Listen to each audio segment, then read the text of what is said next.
এতক্ষণ দেখে বুঝতে পেরে গেছো নিশ্চয়ই কি। চলো প্রথম থেকে স্টার্ট করা যাক।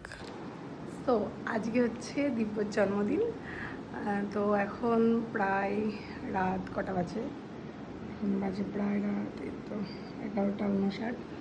তো ওকে আমি এখন বাইরে বের করে দিয়েছি, কারণ একটা ছোট্ট করে আয়োজন করেছি। এই আয়োজনটা করার জন্য একটু বাইরে বসতে বলেছি। তো কমপ্লিট প্রায় আমার আয়োজন। আস্তে আস্তে আসতে শুরু করো, তোমার তো পায়ে আমার ব্যথা। কই বাপরে, কি এগুলো জান? কি কি কখন আয়োজন করেছে এগুলো? বাপরে, কখন কেক নিয়ে এসছে, কখন কি করেছে? আচ্ছা তার আগে আমি বলি সরি, আমি তোমাকে না জানিয়ে গেছি, কারণ বললে তো তুমি যেতে দিতাই না আমাকে। সেই তখন তুমি চেম্বারে ছিলে, বললাম না যে উপরে যাবো, একটু টাইম লাগবে, তোমার জন্য খাবার আনছি। ভালো লেগেছে তোমার? খুব খুব খুব খুব। পিসি ফোন করেছে, পিসি সবাই আছে, বম্মা, পিসি, বোনরা সবাই।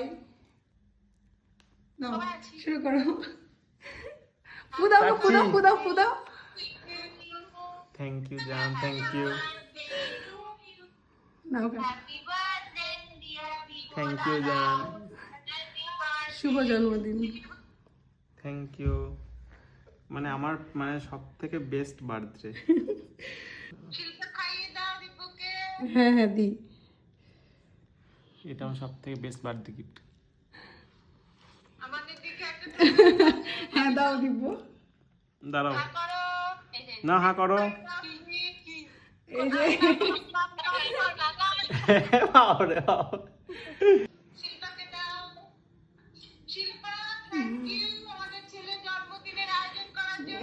এবার একটু পায়েস খাই দি। পায়েসটা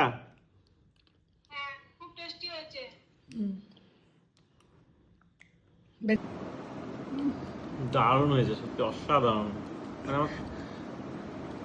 তুমি যে প্রথম পায়েস রান্না করে খাওয়ালে, মানে তোমার প্রথম রান্না পায়েস, এখন প্রথমবারে তো মানে মনে হচ্ছে না না প্রথম। অসাধারণ হয়েছে সত্যি। তুমি বরাবরই রান্না সুন্দর করো, জানো, সবকিছু রান্না ভালো করো।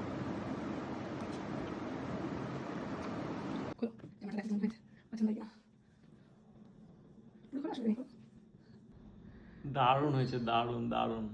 এই যে তুমি ভালোবেসে একসঙ্গে করে দিয়েছো, এটা সব থেকে বড় পাওনা।